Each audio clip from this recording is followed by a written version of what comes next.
Basándose en el trabajo del afamado científico Nikola Tesla, cuyo descubrimiento sobre la energía de corriente alterna sigue moviendo el mundo. Los experimentos con ondas de radio y electricidad condujeron a Young hasta dar con un efecto que ha intrigado a científicos gubernamentales y militares. Un efecto que produce ebullición, dobla objetos y los envía volando por el aire.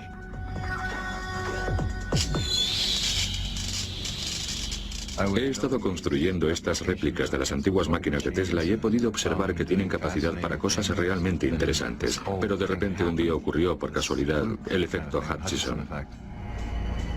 Efecto que producía que el aire saliera de las botellas, que los helados se movieran por el espacio y que las brocas de la taladradora levitaran.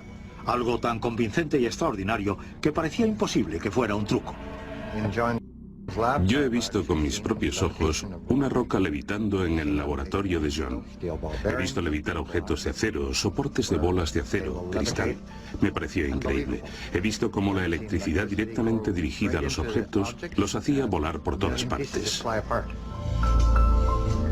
De hecho, sirviéndose solo de 75 vatios de electricidad, lo justo para una bombilla pequeña, Hutchison consiguió levantar de la mesa una bola de cañón de 27 kilos, además de fundir materiales de diversa composición, calentar metales sin quemar la madera sobre la que se apoyaban, hacer añicos metales y cambiar su estructura cristalina, efectos que desde luego son dignos de registrarse en un diario. A principios de 1980, haciendo experimentos con todos los equipos electromagnéticos y electrostáticos que tenía por entonces, empecé a observar efectos muy poco habituales, como que de repente la habitación se iluminaba por completo con luces de muchos colores, barras de acero incrustándose en la madera sin producir ningún incendio, metal convirtiéndose en gelatina, objetos levitando y saltando hasta el techo, o que simplemente ascendían, se mantenían un rato en el aire y luego caían. Apodada por algunos como la máquina Poltergeist, en realidad no es una sola máquina, sino un montón de antiguos equipos sobrantes del ejército sintonizados por John. Nadie sabe cómo funciona. Parece que John ha dado por casualidad con la combinación justa de ondas de radio y energía eléctrica para crear este efecto. Si pudiera demostrarse científicamente, el impacto sería tremendo. Tendríamos que reescribir la mayoría de los libros de texto, especialmente las partes que tratan, y aquí la historia aún adquiere más misterio, sobre todo lo relacionado con la inteligencia militar estadounidense y canadiense. Aquí estamos, en mi rinconcito. El gobierno de Canadá confiscó mi laboratorio, que contiene 22 toneladas de equipamiento. Cuando volví de Alemania, me trasladé a este lugar y empecé los experimentos desde cero, con excedentes del ejército y de la armada que conseguí en barcos de guerra y comprando sobras de almacenes de Estados Unidos y Canadá. Empecé en 1994. Algunas de estas máquinas datan de los años 40, como el equipo de rastreo direccional, todas las formas de onda de configuración precisa, hasta 44 GHz. Eso me proporcionó una gran variedad y un amplio espectro de campos con los que trabajar.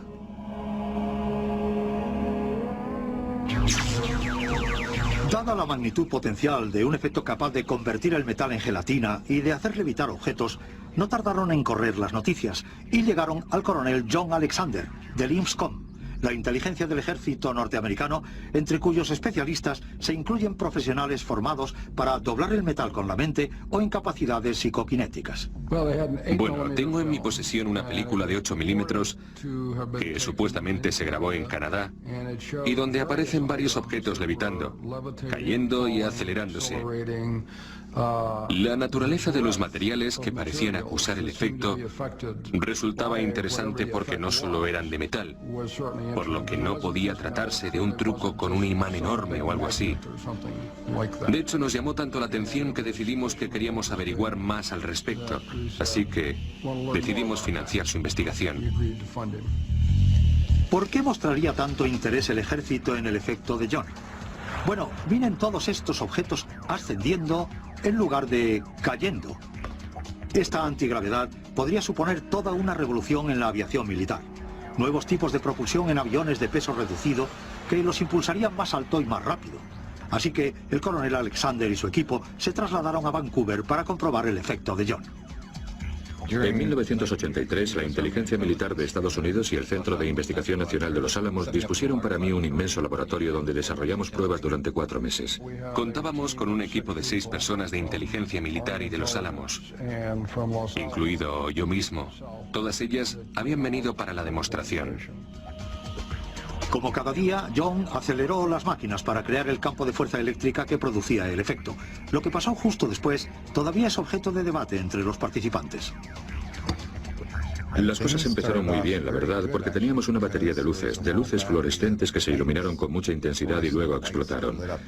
Luego se iluminaron también las lámparas incandescentes del enorme almacén. El tiempo pasaba y transcurrían los experimentos. Los espejos empezaron a romperse y empezaron a producirse cosas extrañas por culpa de la tensión. Pero el coronel Alexander había dado a John unas varillas de metal que utilizaban en los ejercicios psicoquinéticos para comprobar la credibilidad de los supuestos poderes mentales. Estas varillas solo podían doblarse sometidas a medidas extremas, como el calentamiento a miles de grados. Quizá lo más interesante fuera la varilla de molibdeno que utilizábamos en las pruebas psicoquinéticas. Me la enseñó y la varilla estaba curvada en forma de S. La observamos atentamente para ver si había sido calentada o moldeada o algo así, pero no encontramos ninguna prueba de ello. Eso nos sugería que se había producido algún efecto sobre ella. Al final, Bob, un escéptico investigador de Los Álamos, consideró que las pruebas no eran concluyentes y, de conformidad con lo estipulado por esta carta de Los Álamos, toda la documentación referida a los experimentos de Hutchinson fue destruida. Según Bob, un solo hombre, el experimento no funcionó, así que determinó que había que olvidarse del tema y clasificarlo. Aunque oficialmente todos los informes se han destruido, el coronel Alexander no ha cerrado definitivamente la puerta.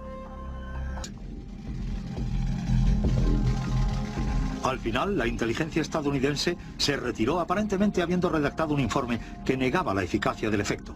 Entonces, el 24 de febrero de 1990, sucedió algo extraño. John estaba fuera del país cuando su laboratorio fue confiscado a la fuerza por el gobierno canadiense. A pesar de la orden judicial que obligaba a devolver las pertenencias a John, John nunca las recuperó. Cuando intentó trasladar su laboratorio a Alemania, las autoridades le denegaron el permiso. Meses después, John se enteró de un rumor que apuntaba a que su creación no había sido enterrada para siempre. Sencillamente quedó clasificado. Llevo años oyendo historias que me llevan a pensar que han obtenido algún resultado y que están reproduciendo mi máquina en Lockheed Martin Scan Works. ¿Será verdad que el ejército de mayor envergadura mundial está experimentando con el efecto Hutchinson? John está convencido de que las pruebas realizadas por el Pentágono con su efecto antigravedad pueden haber desembocado en Lockheed Martin, la base para los proyectos militares secretos de Estados Unidos, entre ellos nuevos tipos de superaeronaves y sistemas de propulsión de alto secreto o para operaciones encubiertas. Resulta extraño que Nick Cook, un escritor de una prestigiosa revista militar británica, llegara a conocer el trabajo de John Hutchinson gracias a uno de los científicos más importantes de Lockheed Martin. Estaba en Lockheed Martin con Boyd Bushman, un ingeniero senior de la central, cuando me enseñó una película que supuestamente mostraba algunos de los efectos de levitación de John Hutchinson. Lo que vimos no eran más que herramientas domésticas, una sierra, unos clavos, un martillo. La mayoría estaba en la parte superior de la pantalla, como impulsados hasta allí por algún tipo de reacción. En cualquier otro caso seguramente hubiera pensado que se trataba de algún truco, de la broma de alguien. Pero el hecho es que alguien de Lockheed Martin me dijo que debía prestar mucha atención a la película y por eso fui a verla, para saber al menos de qué trataba el experimento de John Hutchinson. Estoy prácticamente seguro de que no se trata de una farsa. No creo que nadie sepa realmente qué ocurre.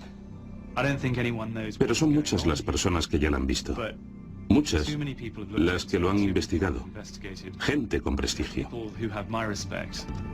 Y todo eso me lleva a pensar que no es una broma.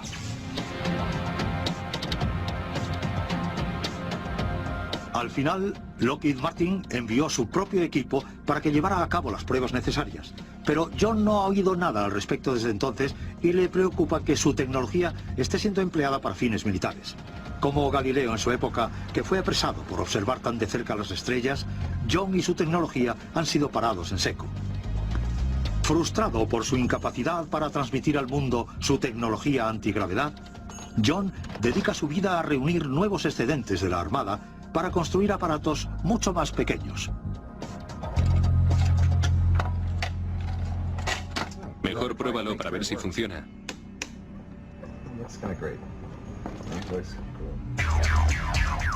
Para aquellos que padecen claustrofobia, la casa de John no es el lugar más agradable para tomar una copa o echar una partida.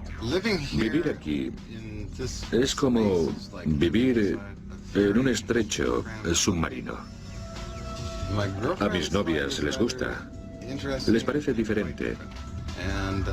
Incluso hay algunas que se han quedado a pasar la noche. No parece que les importe. No es que tenga todas las comodidades adecuadas para una dama, pero se las apañan muy bien, la verdad. Esta es mi cabina de ducha, por decirlo así. La he bautizado así. Cuando me levanto por la mañana, cojo el neceser, que tiene los colores de la Armada y que contiene todo tipo de productos de belleza, desde crecepelo a cremas y utensilios para el afeitado y demás. Y me meto como puedo en la cabina. Me mojo con cubos de agua y me afeito y todo eso. Me he acostumbrado a esta rutina y bueno, luego me pongo a pensar en qué hacer durante el día. Ahí tengo un objeto colgado de una cadena. Es un ovni de juguete.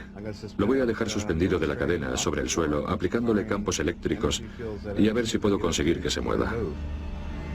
Su investigación sobre efectos de ciencia ficción lleva a John a considerarse más un artista que un científico, haciendo y retorciendo nudos como un pintor, interfiriendo en los campos eléctricos para acceder por casualidad a cualquier campo de fuerza. Pero en este reducido laboratorio aún parece más improbable que antes. El platillo se mueve y cambia de dirección, pero aquí puede haber otras fuerzas que estén actuando.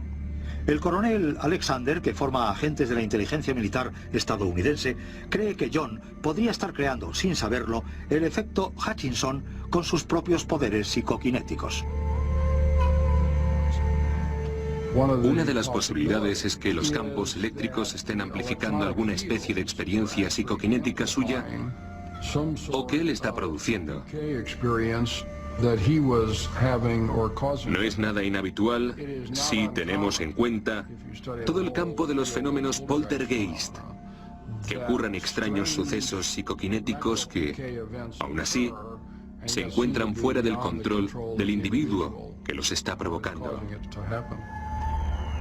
Un ejemplo de este tipo de suceso casual se produjo en 1989 con motivo de la visita al laboratorio de John de un equipo de noticias de Vancouver que quería grabar el efecto Hutchinson.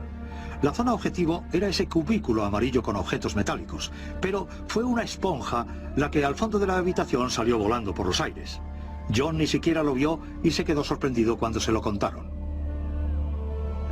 Subió, tocó el techo, se mantuvo un segundo, a lo mejor dos, y luego se cayó.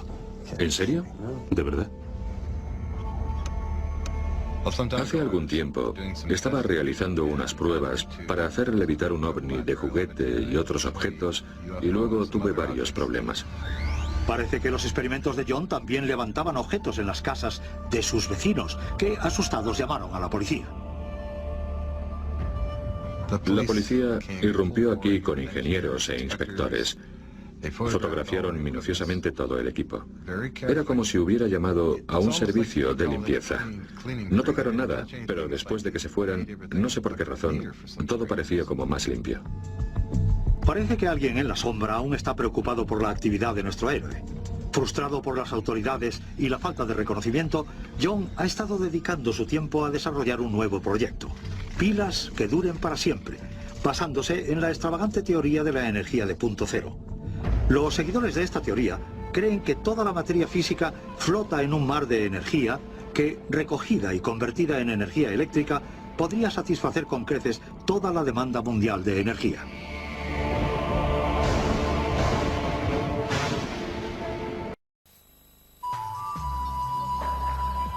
Regresaremos en instantes por Infinito.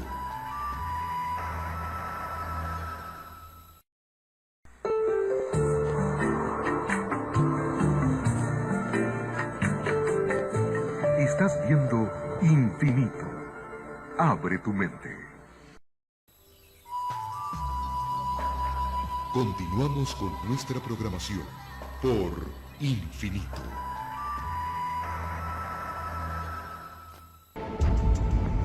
Creo que todo tiene su propia fuerza vital. Mi visión es que los átomos componen todo nuestro universo y combinándolos, un átomo y otro hasta millones o incluso trillones de ellos, obtenemos un trozo de metal, por ejemplo. Cada vez que pasamos la mano por un trozo de metal estamos levantando varios millones de átomos a la vez. Para demostrar que efectivamente la energía se encuentra en todas partes, John utiliza piedras que coge en el parque de su casa y en 2 horas crea una pequeña pila de punto cero lo suficientemente potente como para alimentar una linterna de bolsillo. Casi medio electronvolt. Es mejor que una pila normal por el simple hecho de que nunca se agota. Con estas cosas, la potencia puede durar hasta que el mineral dure unos 1000 años o más, un tiempo indefinido. La producción de estas baterías podría ayudar a resolver la crisis energética mundial. Los japoneses han acogido la tecnología de John para fabricar los más grandes de sus modelos basados en cristal. Tengo pedidos de Japón y su patrocinio para fabricar más modelos. De modo que voy a tener dinero en la cuenta y a poder fabricar unidades que irán a la ciudad de Hiroshima. Aunque los japoneses están subvencionando la producción de varios dispositivos basados en la energía de punto cero, hasta ahora ninguno de ellos ha dado el gran salto. John Hutchinson es probablemente la cabeza más visual de los defensores de esta teoría de la energía de punto cero. Los dispositivos basados en energía de punto cero podrían revolucionar el planeta. Si pudiéramos fabricar un reactor de energía de punto cero del tamaño de un microondas y colocarlo en nuestra propia casa, podríamos abastecer nuestra casa. No tendríamos necesidad de otra energía, de tener que depender del suministro nacional. Y si pudiéramos trasladar esta tecnología a los países menos desarrollados, revolucionaríamos el tercer mundo, y eso más que un beneficio supone una amenaza para muchos. En lo que respecta al efecto Hutchison, no me gusta nada la idea de que la tecnología se encuentre en posesión del gobierno de Estados Unidos y de las corporaciones aeroespaciales. Me preocupa que el complejo industrial militar la utilice para fines negativos, me preocupa bastante. Me gustaría verla empleada para ayudar a conservar la naturaleza, porque ahora mismo está muy contaminada. La humanidad tiende a luchar entre sí constantemente a través de las guerras, mientras por su parte la madre naturaleza persiste consumiendo grandes cantidades de energía y potencia. Si no nos responsabilizamos de nuestro entorno, de nuestro medio ambiente, y tratamos de ordenar el caos que dejamos a nuestro paso, lo que acabará pasando es que nos engullirá. Se acelerará el efecto de calentamiento del planeta y se producirán todo tipo de acontecimientos portadores de enfermedades que deteriorarán nuestra existencia. Resulta de imperiosa necesidad para el mundo y su supervivencia que dejemos de utilizar petroquímicos. Si no lo hacemos, nos convertiremos en una verdadera amenaza para la pervivencia natural.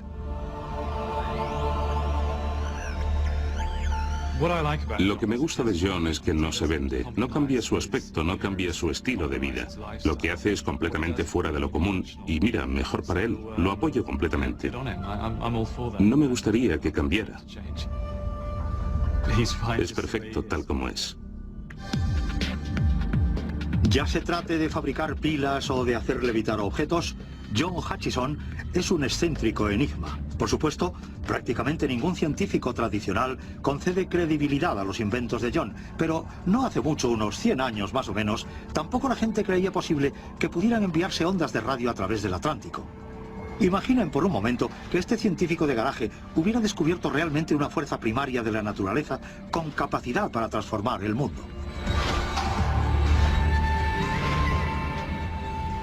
Los únicos que me toman en serio son los científicos militares. Los académicos no saben qué pensar de mí. Bueno, ellos y otras muchas personas no saben qué pensar de mí. Soy distinto y estoy feliz conmigo mismo. No quiero cambiar.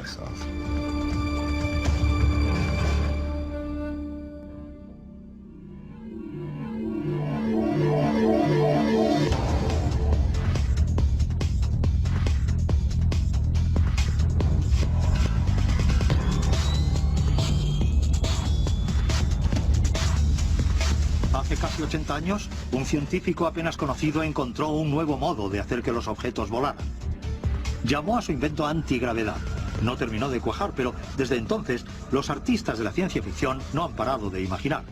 Sin embargo, hoy, Tim Ventura es uno de los manitas de garaje dispersos por el mundo que trata de demostrar que aquella idea tan solo surgió antes de su tiempo y que los seguidores de la antigravedad están a punto de alcanzar el estrellato.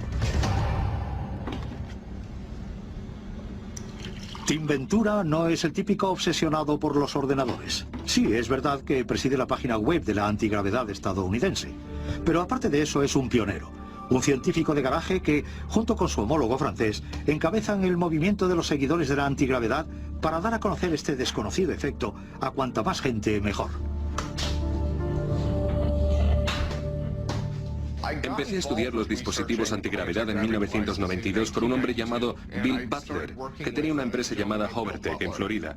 Hovertech se dedicaba básicamente a la investigación sobre la levitación.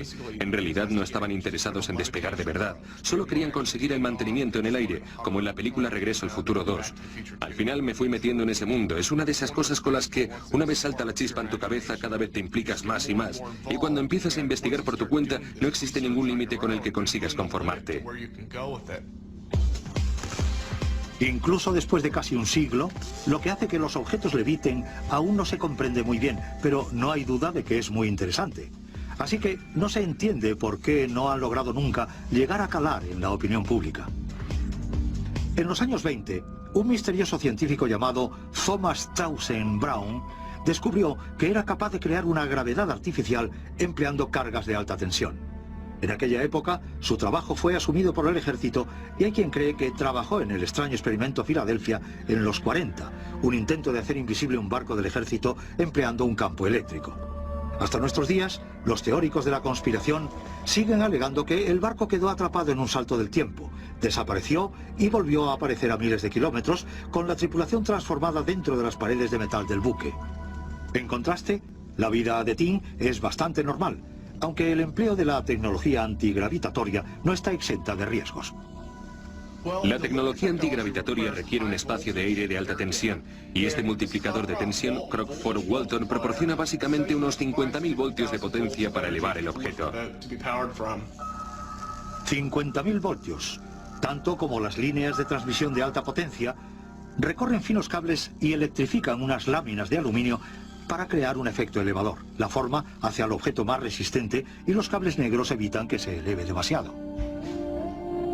Hay gente que nos ha escrito para decirnos que sujetamos el objeto con los cables, que se nota con solo observarlo. Siempre me hace mucha gracia cuando recibo un mensaje de este tipo porque no es que lo elevemos con los cables, es que en realidad lo mantenemos abajo. Los hilos son necesarios porque tenemos una máquina de suministro de energía aparte. La máquina suele estar medio metro a la derecha o a la izquierda del objeto porque pesa demasiado y el objeto no tiene potencia suficiente como para elevarla. De modo que todo pasa por encontrar una fuente de energía portátil. Este es el principal obstáculo a la hora de crear objetos con forma de aeronave que se eleven y que puedan alcanzar algún día velocidades de lanzadera espacial superiores a los 24.000 kilómetros por hora. Y como Tim sabe, siempre están los escépticos. Cuando estaba experimentando con esto en la universidad con todas esas cosas que tengo ahí, mucha gente pensaba que estaba medio tonto. Era una especie de estigma que viene asociado a ello. No era por mí mismo, sino por los experimentos que llevaba a cabo. Fue a principios de los 90, la época de oro de la escena musical juvenil en Seattle. Los compañeros de clase de Tim parecían demasiado ocupados como para compartir su visión futurista. Pero las cosas han cambiado mucho hasta llegar donde estamos hoy. La gente ahora empieza a tener una idea de los experimentos con los que trabajamos y bueno, se sorprenden. Pero, ¿qué es exactamente lo que hace levitar al objeto? Hay mucho debate en torno al levitador y a cómo funciona exactamente. Yo creo que en este proceso hay dos efectos involucrados. La corriente iónica es, por supuesto, un factor esencial. Los iones se desplazan únicamente desde el cable a las láminas, pero producen una corriente suficiente como para crear un efecto aerodinámico de red, de modo que el viento que se nota procede efectivamente de este movimiento de aire. La corriente de aire visible en esta bandera forma una parte de la historia. La otra, el efecto antigravedad del científico T.T. Brown, que aún sigue siendo bastante misterioso.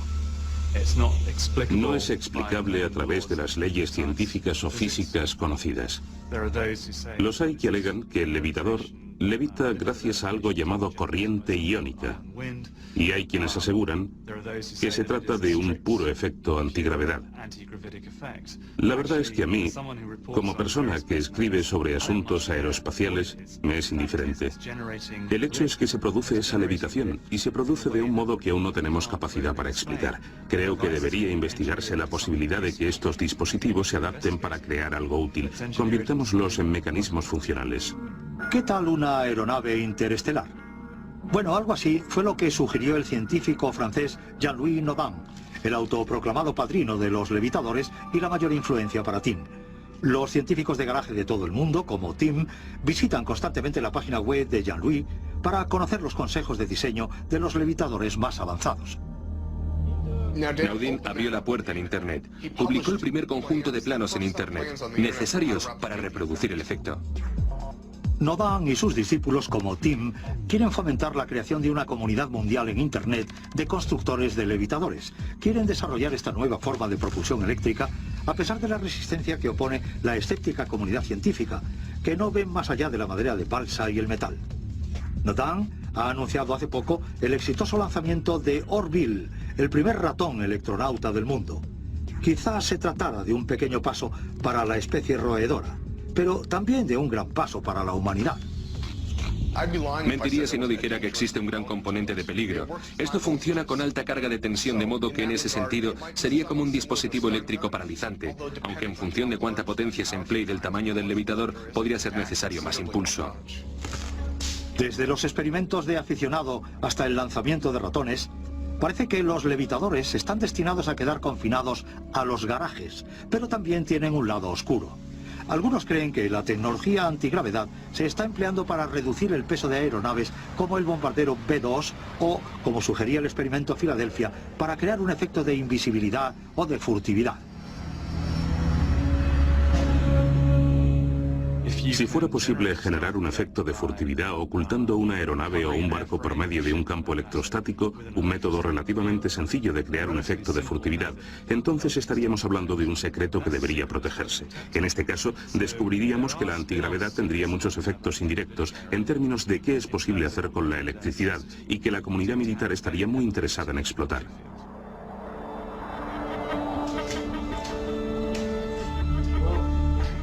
Lo que me parece destacable de Tim Ventura y de su organización, su página web, americaantigravity.com, es que están publicando cosas que creo que se merecen esa publicidad. Durante años la antigravedad se ha colocado al mismo nivel que los ovnis, los extraterrestres, con el mundo de lo que puede haber ahí fuera. Sin embargo, se trata de un reto científico muy serio y debería considerársela como tal. Es necesario seguir investigando en este sentido, en esas líneas de pensamiento que van más allá de lo establecido, como la que Tim Ventura publica en su página web. Me parece que está haciendo un buen trabajo. Recientemente el Congreso ha decidido dedicar más fondos a la investigación de la tecnología antigravitatoria. Aunque Tim no ha visto nada de ese dinero, se siente muy animado por el hecho de que las ideas de Thomas Townsend Brown están por fin recibiendo el merecido reconocimiento. Un sistema de propulsión de ciencia ficción cuyo tiempo ha llegado ya. Espero que nosotros podamos llegar a ver el levitador o cualquier otra forma de tecnología antigravitatoria convertida en una alternativa a las aeronaves e incluso a los automóviles. Y si así fuera, quiero formar parte de ello.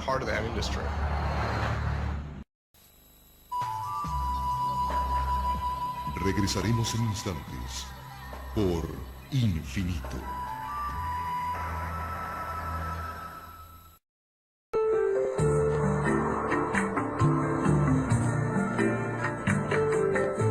Estás viendo Infinito. Abre tu mente. Continuamos con nuestra programación por Infinito.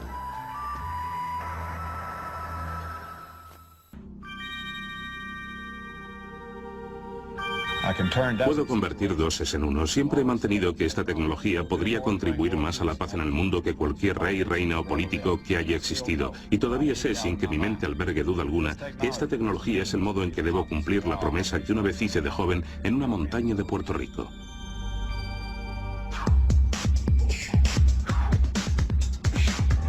Joe Newman acaba de cumplir 67 años y aún es capaz de levantar 400 kilos con las piernas.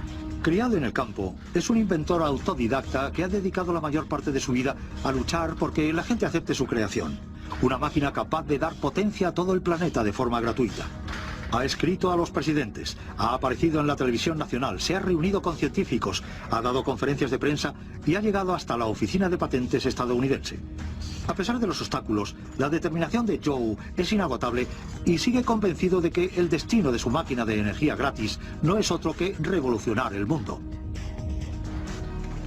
Siempre me ha caracterizado mi curiosidad. Mi abuela me pinchaba diciéndome que debía de tener el diablo dentro de mí porque siempre destrozaba los juguetes para ver lo que les hacía funcionar. Ella lo achacaba simplemente a que era travieso porque todo lo que pasaba por mis manos tenía que desmontarlo. Me cargaba hasta los juguetes de mis hermanos. Quería averiguar cómo funcionaban, eso era todo. El problema es que en la mayoría de las ocasiones luego no sabía volver a montarlos porque no tenía herramientas, así que al final los mayores me regañaban. Pero eso no me echó nunca para atrás, no cambió mi deseo de saber, mi instinto por averiguar el cómo, el por qué y el qué de las cosas, y eso es lo que siempre me ha guiado, mi deseo de saber. El sueño de Joe es que todas las casas de Estados Unidos funcionen con la energía producida por su máquina. Un dispositivo que emplea pequeñas explosiones eléctricas para encenderse y luego almacena y multiplica esa potencia hasta conseguir la energía suficiente para el funcionamiento de una casa, de un coche y de algo más con la que sobra. Esta máquina desafía todas las leyes de la ciencia conocidas. Quiere conseguir algo a cambio de nada. Esto suena como el movimiento perpetuo, pero la máquina de Joe emplea la energía que normalmente se desecha en los motores eléctricos. A pesar del respaldo recibido de matemáticos, físicos e ingenieros mecánicos, la Oficina de Patentes estadounidenses se niega sorprendentemente a tomar a Joe en serio. Cuando llevaba 3 meses en el vientre de mi madre se produjo un milagro. La noche de Año Nuevo de 1935, un taxi chocó contra un tranvía aplastando a mi madre que iba en él. El accidente le produjo una conmoción cerebral en toda la cabeza excepto en 10 centímetros de frente. Los médicos la dieron por muerta y quisieron meterla en la cámara frigorífica. No despertó hasta el 14 de enero de 1936 y entonces fue cuando contó que había muerto, que había llegado al cielo y no quería volver, pero Dios le dijo que no era su momento. Yo debería haber muerto también, incluso aunque hubiéramos contado con los medios de hoy en día. Los médicos no pudieron explicarse qué había pasado, solo podían achacarlo a un milagro, así que yo supuse que Dios me tenía un propósito reservado. El descubrimiento de Joe se remonta a 1957, cuando estaba destinado en una base militar en Puerto Rico. Allí pude ver la gran diferencia que había entre riqueza y pobreza. De niño yo también tuve que pasar tiempo en un orfanato y sentí mucha compasión por aquellas personas. Vi 200 personas morir víctimas de un huracán en la isla Indy. Lo dijeron un día en las noticias como si se tratara de 200 cerdos y me indigné muchísimo. Así que una noche subí a una montaña y me puse a hablar con Dios. Entonces hice una promesa. Prometí que iba a luchar por hacer el bien a la humanidad. Le pedí a Dios que me diera la sabiduría, el conocimiento necesario para llevar a cabo lo que quería hacer antes de morir. Nunca había visto tanta diferencia entre ricos y pobres en ningún otro lugar de la tierra, ni tanta injusticia. Desde entonces, he vivido al servicio de esa promesa. Pero Joe era un joven inventor, no tenía formación científica. Patentó algunas de las primeras barras cubiertas de plástico para mancuernas en Estados Unidos y entonces, un día, de repente, topó con un libro sobre energía eléctrica que le aportó un mayor conocimiento acerca del funcionamiento del universo. En 1968 Dios me inspiró una serie de ideas y yo supe verlas. Era una partícula giroscópica y yo sabía que iba a funcionar, que podría resultar beneficioso para la humanidad.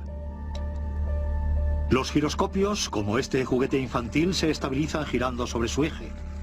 Examinando el modo en que los imanes atraen y repelen, Joe dio nada más y nada menos que con un modelo funcional del universo que da la vuelta a toda la teoría científica que venimos asumiendo desde hace 200 años.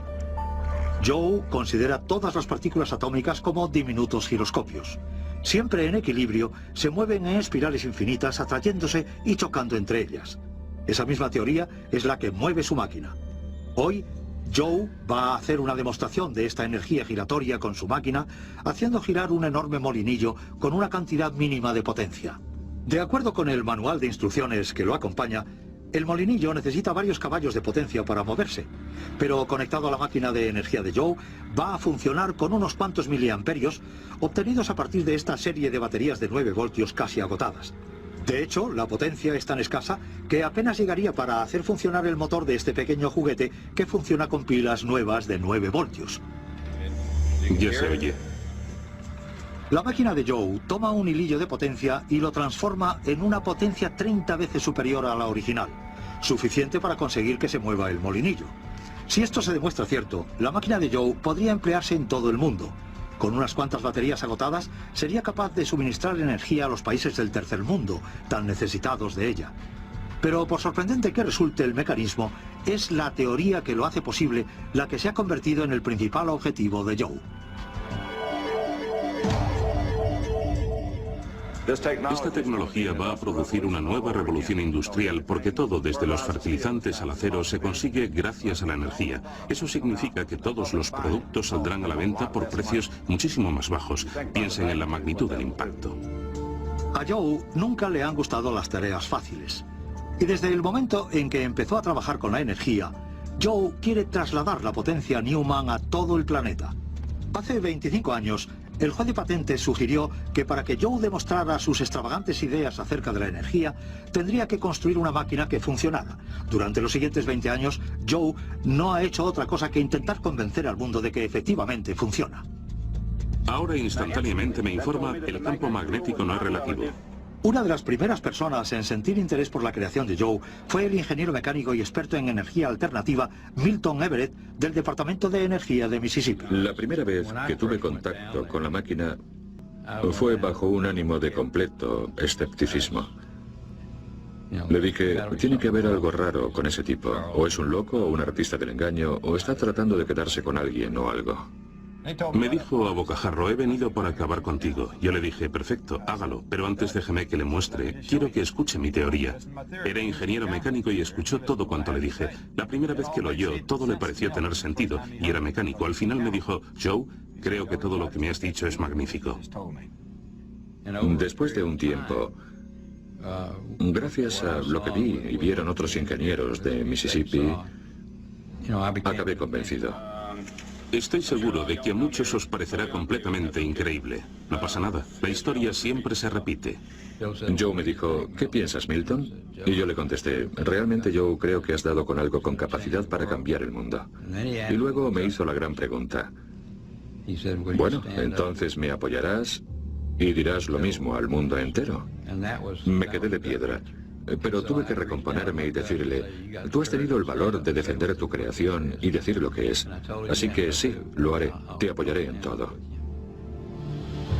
La máquina de Joe seguramente sea el invento y el descubrimiento más relevante de la historia del hombre. Como resultado del apoyo de Milton, otras personas me dieron también el suyo.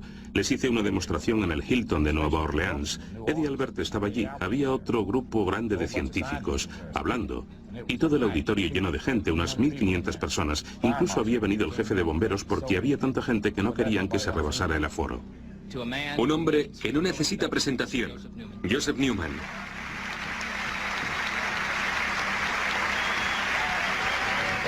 Llevo 20 años trabajando con Joe.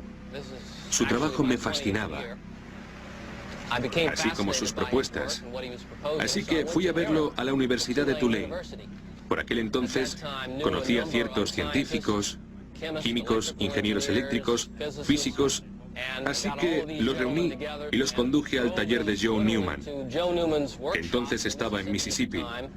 Todos ellos se pasaron la mayor parte del día con Joe, observando sus prototipos, probando y reprobando todas las maquetas que tenía. Y al final todos ellos firmaron declaraciones juradas corroborando la veracidad de su trabajo. A principios de los 80, la Oficina de Patentes de Estados Unidos no dio trámite a la solicitud de registro del invento de Joe. Fue definitivamente rechazada, alegando que se trataba de una máquina de movimiento perpetuo, algo considerado imposible. No es una máquina de movimiento perpetuo, porque en su interior se genera mucha energía llamada EMF posterior, pero ha dado con un medio de aprovecharla, de modo que se agregaría a la potencia saliente en lugar de restarle potencia. En cierto sentido, creo que aquello pudo ser una tapadera para cubrir lo que verdaderamente sabían que era y quisieron mantenerla apartada de la posible aplicación comercial pública. Quizá Joe sea la primera persona que ha conseguido dominar esa energía que normalmente desperdiciamos, pero eso no le ha ayudado en su batalla por la patente. Creo que la oficina de patentes actuó erróneamente en este caso. De hecho, cometió un error ultrajante. He trabajado con todos los comisarios de patentes desde que estoy en Washington y he de decir que es una pequeña minoría los casos en que la oficina de patentes se equivoca.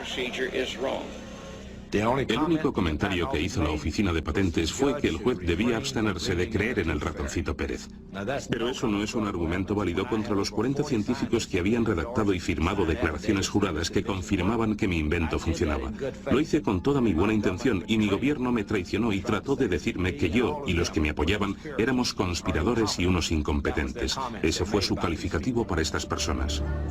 Frustrado, Joe demandó a la oficina de patentes. Si no conseguía la patente, nadie le subvencionaría para empezar la fabricación en masa.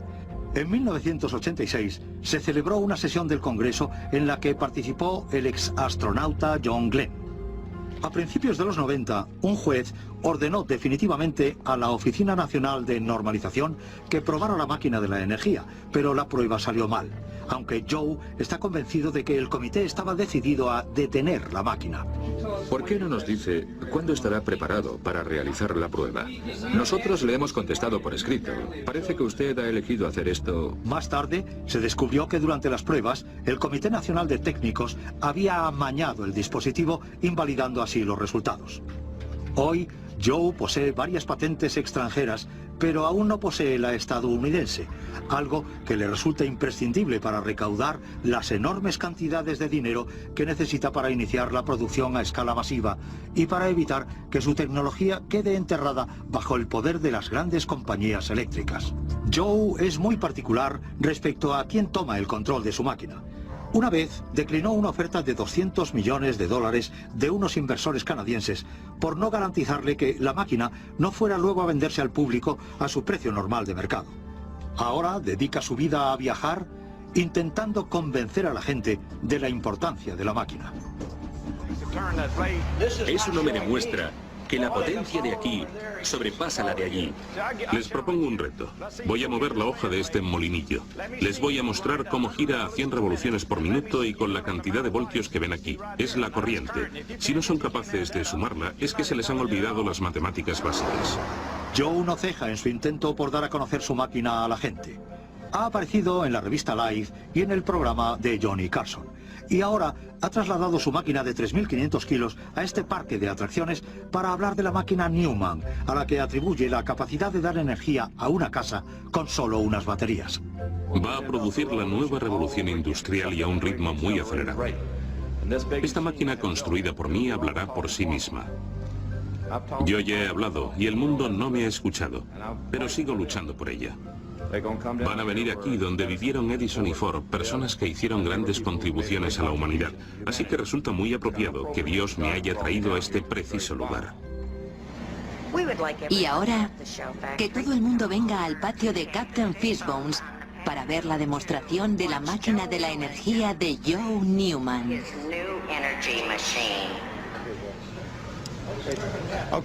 Bueno, gracias por venir a verlo. Sé que están muy ocupados paseando por ahí. Próximamente haremos otra demostración en la que verán cómo esta tecnología es capaz de dar energía a toda una casa. El gobierno de Estados Unidos ha estado luchando contra mí porque no quieren que nadie tenga esta máquina. Desde Reagan hasta Bush, todos han luchado con uñas y dientes contra mí para mantener mi máquina en secreto. La revista Life de septiembre de 1986 lo resumía perfectamente bajo el titular David contra Goliat. ¿Todo el mundo sabe leer un amperímetro? Esto es un amperímetro de 50. Ven dónde está el 10 y dónde está el 5. Cada una de las marcas pequeñas equivale a 1 y como ven tenemos 10 baterías de 12 voltios. 1, 2, 3, 4, 5, 6, 7, 8, 9, 10 y bueno, estas baterías de 12 voltios tienen 12 voltios. Ahora van a ver cómo dando solo medio giro convertiremos esos 12 voltios en 1000. Solo medio giro desde el extremo posterior del sistema, lo cual es completamente imposible para la tecnología convencional. Así, solo lo toco y lo van a ver ustedes mismos.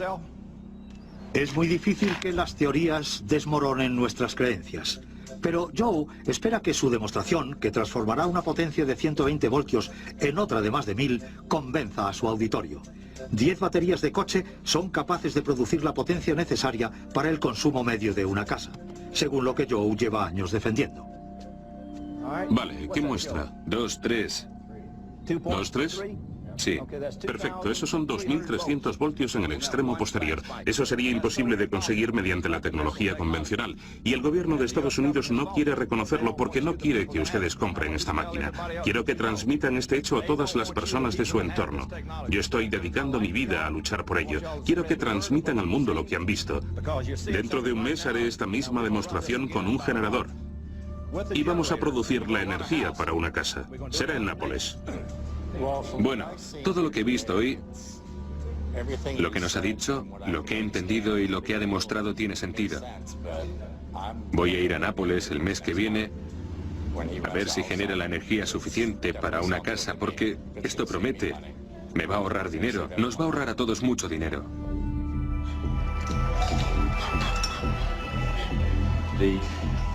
La teoría es 1.000.000 de veces más importante que la tecnología.